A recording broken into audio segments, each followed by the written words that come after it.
दोस्तों, हमारे हिंदू सनातनी धर्म में मान्यता है कि इस व्रत को करने से शुभ फल और धन की प्राप्ति होती है। इसी प्रकार एक बार राजा तुंगध्वज ने वन में गोपगणों को श्री सत्यनारायण भगवान का पूजन करते देखा, किंतु अपने अभिमान की वजह से राजा न तो पूजास्थल पर गया, न दूर से ही प्रणाम किया और न ही गोपगणों द्वारा दिया प्रसाद ग्रहण किया। परिणाम यह हुआ कि राजा के पुत्र, धन धान्य, अश्वत्थादि सब नष्ट हो गए। राजा को फिर ये आभास हुआ कि विपत्ति का कारण सत्यदेव भगवान का निरादर है। तब उसे बहुत पश्चाताप हुआ। वह तुरंत वन में गया और गोपगणों को बुलाकर उनसे सत्यनारायण भगवान की पूजा विधि पूछी और बाद पूजा की भी। फिर उसने उनसे ही प्रसाद ग्रहण किया तथा घर आ गया। उसने देखा कि विपत्ति टल गई और उसकी सारी संपत्ति तथा जन सुरक्षित हो गए। राजा प्रसन्नता से भर गया और अपना सर्वस्व भगवान को अर्पित कर दिया। आइए अब जानते हैं। एक बार की बात है जब यशोदा मैया ने भगवान श्री कृष्ण से कहा कि तुम तो पूरे संसार के पालनहार हो, मैं आज तुमसे एक बात पूछती हूँ, तुम आज मुझे कोई ऐसा व्रत बताओ जिसके करने से किसी भी महिला को विधवा होने का भय न रहे तथा इससे समस्त संसार के मनुष्यों की सभी मनोकामनाएं पूर्ण हो। तब भगवान श्री कृष्ण कहते हैं कि माता, आपने बहुत ही सुंदर प्रश्न पूछा है। मैं आपको इसके बारे में विस्तार पूर्वक बताता हूँ। सौभाग्य प्राप्ति के लिए महिलाओं को 32 पूर्णमासियों के व्रत को करना चाहिए। इससे उनकी सभी मनोकामनाएं पूर्ण होती है और उन्हें सौभाग्यवती होने का आशीष मिलता है। अब मैं आपको इससे जुड़ी हुई पूर्णिमासी की कथा सुनाता हूँ। इस भूमंडल पर एक अत्यंत प्रसिद्ध राजा चंद्रहास से पालित अनेक प्रकार के रत्नों से परिपूर्ण कातिका नाम की एक नगरी थी। वहां पर धनेश्वर नाम का एक ब्राह्मण था और उसकी स्त्री अति सुशीला रूपवती थी। दोनों ही उस नगरी में बड़े प्रेम के साथ रहते थे। घर में धन धान्य आदि की कमी नहीं थी, लेकिन उनको एक बड़ा दुख था कि उनकी कोई संतान नहीं थी। इस कष्ट से वह अत्यंत दुखी रहते थे। एक दिन एक बड़ा तपस्वी योगी उस नगरी में आया। वह योगी उस ब्राह्मण के घर को छोड़कर अन्य सब घरों से भिक्षा लाकर भोजन किया करता था, लेकिन रूपवती से वह भिक्षा नहीं लिया करता था। एक समय वह किसी अन्य घर से भिक्षा लेकर गंगा किनारे जाकर भिक्षान को प्रेमपूर्वक खा रहा था। तभी धनेश्वर ने योगी को देखा और अपनी भिक्षा के अनादर से दुखी होकर योगी से बोला, महात्मन, आप सब घरों से भिक्षा लेते हैं, परंतु मेरे घर की भिक्षा कभी भी नहीं लेते, इसका कारण क्या है? योगी ने कहा कि निःसंतान के घर की भीख महापाप के समान होती है और जो ऐसा अन्न खाता है वह भी महापापी हो जाता है।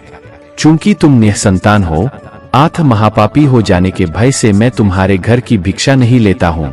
धनेश्वर यह बात सुनकर अपने मन में बहुत दुखी हुआ और हाथ जोड़कर योगी के पैरों पर गिर पड़ा तथा आर्तभाव से कहने लगा, हे महाराज, यदि ऐसा है तो आप मुझको पुत्र प्राप्ति का उपाय बताइए। आप सर्वज्ञ हैं, मुझ पर अवश्य ही यह कृपा कीजिए। धन की मेरे घर में कोई कमी नहीं, परंतु मैं पुत्र न होने के कारण अत्यंत दुखी हूँ। आप मेरे इस दुख का हरण करें, आप सामर्थ्यवान हैं। यह सुनकर योगी कहने लगे, हे ब्राह्मण, तुम चंडी देवी की आराधना करो। घर आकर उसने अपने स्त्री से सब वृत्तांत कहा और स्वयं तप के निमित्त वन में चला गया। वन में जाकर उसने चंडी देवी की उपासना की और उपवास किया। चंडी देवी ने 16वें दिन उसको स्वप्न में दर्शन दिया और कहा, हे धनेश्वर, तुझे पुत्र होगा, परंतु वह 16 वर्ष की आयु में ही मृत्यु को प्राप्त हो जाएगा। यदि तुम दोनों पति पत्नी 32 पूर्णमासियों का व्रत विधि पूर्वक करोगे तो वह दीर्घायु होगा।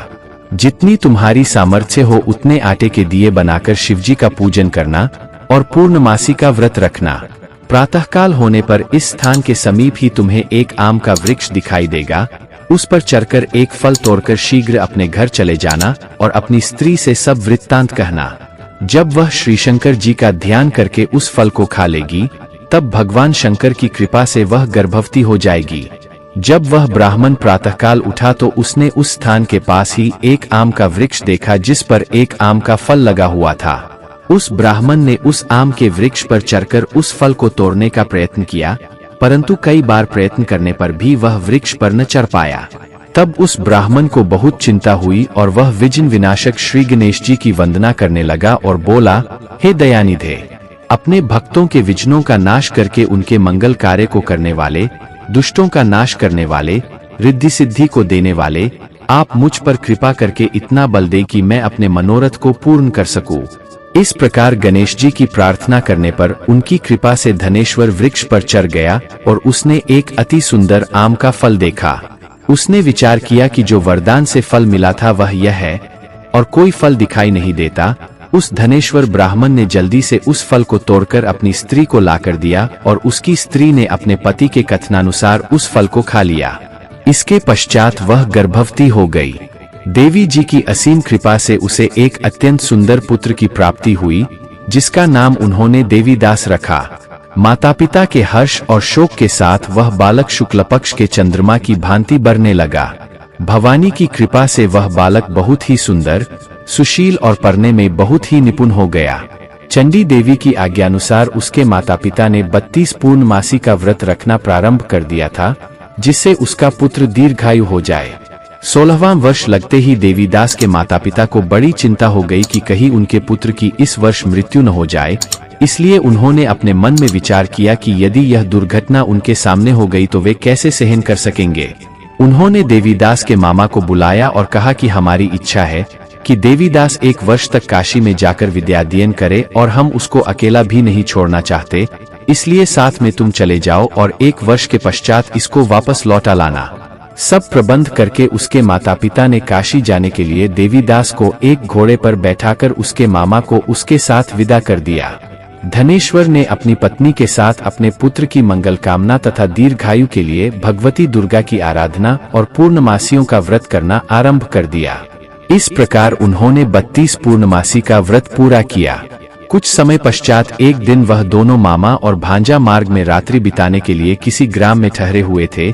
उस दिन उस गांव में एक ब्राह्मण की अत्यंत सुंदरी, सुशीला, विदुषी और गुणवती कन्या का विवाह होने वाला था। जिस धर्मशाला के अंदर वर और उसकी बारात ठहरी हुई थी, उसी धर्मशाला में देवीदास और उसके मामा भी ठहरे हुए थे। संयोगवश कन्या को तेल आदि चढ़ाकर मंडप आदि का कृत्य किया जा रहा था, लेकिन लग्न के समय वर को धनुर्वात, एक वायुरोग जिसमें शरीर धनुष की तरह झुककर टेढ़ा हो जाता है, हो गया। इस कारण वर के पिता ने अपने कुटुंबियों से परामर्श करके निश्चय किया कि यह देवीदास मेरे पुत्र जैसा ही सुंदर है, मैं इसके साथ ही लग्न करा देता हूँ और बाद में विवाह के अन्य कार्य मेरे लड़के के साथ हो जाएंगे। ऐसा सोचकर उन्होंने देवीदास के मामा से जाकर बोला कि तुम थोड़ी देर के लिए अपने भांजे को हमें दे दो, जिससे विवाह के लग्न के सारे कृत्य सुचारू रूप से हो सके। तब उसका मामा कहने लगा कि जो कुछ भी कन्यादान के समय वर को मिले वह सब हमें दे दिया जाए, तो मेरा भांजा इस बारात का दूल्हा बन जाएगा। यह बात वर के पिता ने स्वीकार कर ली और उसने अपने भांजे को वर बनने के लिए भेज दिया और उसके साथ सब विवाह कार्य रात्रि में विधि पूर्वक संपन्न हो गया। पत्नी के साथ वह भोजन न कर सका और अपने मन में सोचने लगा कि न जाने यह कैसी स्त्री होगी। वह एकांत में इसी सोच में पड़ गया तथा उसकी आंखों में आंसू आ गए। तब वधू ने पूछा कि क्या बात है, आप इतने उदासीन व दुखी क्यों हो रहे हैं। तब उसने सब बातें जो वर के पिता व उसके मामा में हुई थीं उसको बतला दी। तब कन्या कहने लगी कि यह ब्रह्मा विवाह के विपरीत कैसे हो सकता है। देव, ब्राह्मण और अग्नि के सामने मैंने आपको ही अपना पति बनाया है, इसलिए आप ही मेरे पति है। मैं आपकी ही पत्नी रहूंगी, किसी अन्य की कदापि नहीं।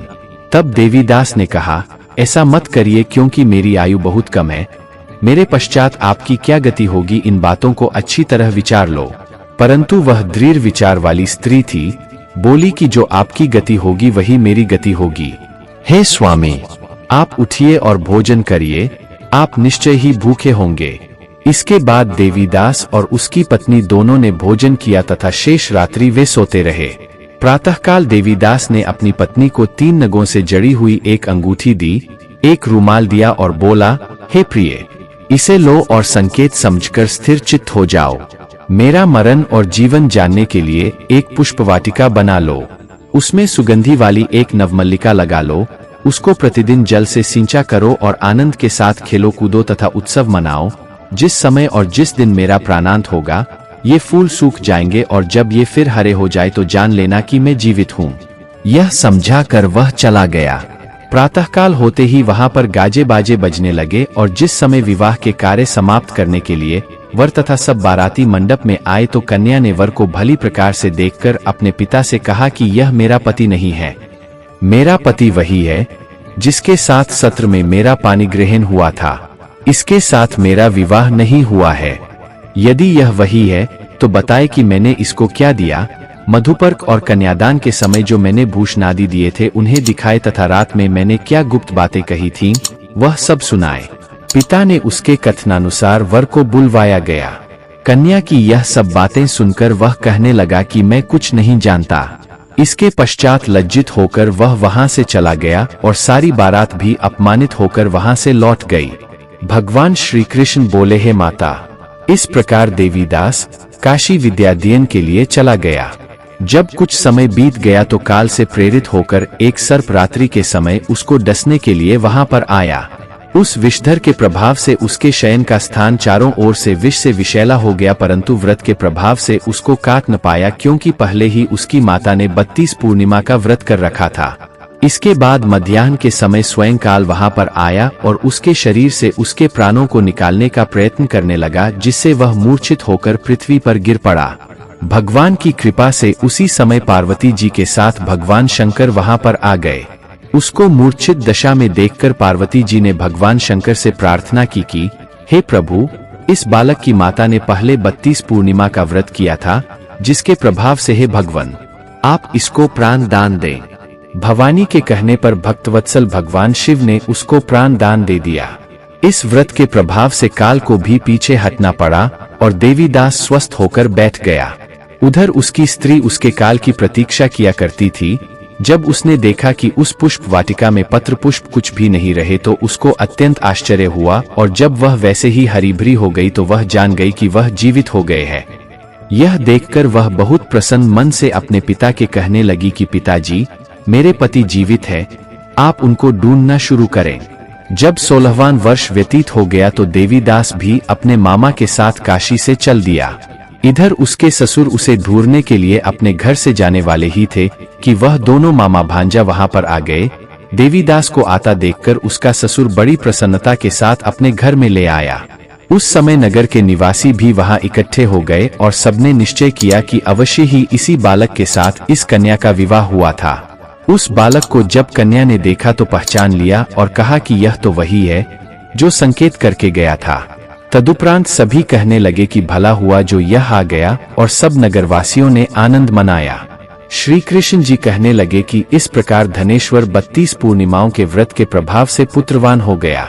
जो भी स्त्रियां इस व्रत को करती है वे जन्म जन्मांतर में वैधव्य का दुख नहीं भोगती और सदैव सौभाग्यवती रहती है। यह मेरा वचन है, इसमें कोई संदेह नहीं है। यह व्रत पुत्र पौत्रों को देने वाला तथा संपूर्ण मनोकामनाओं को पूर्ण करने वाला है। 32 पूर्णिमाओं के व्रत करने से व्रती की सब इच्छाएं भगवान शिवजी पूर्ण करते हैं। तो दोस्तों, हम आशा करते हैं कि आपको हमारे द्वारा दी गई जानकारी पसंद आई होगी।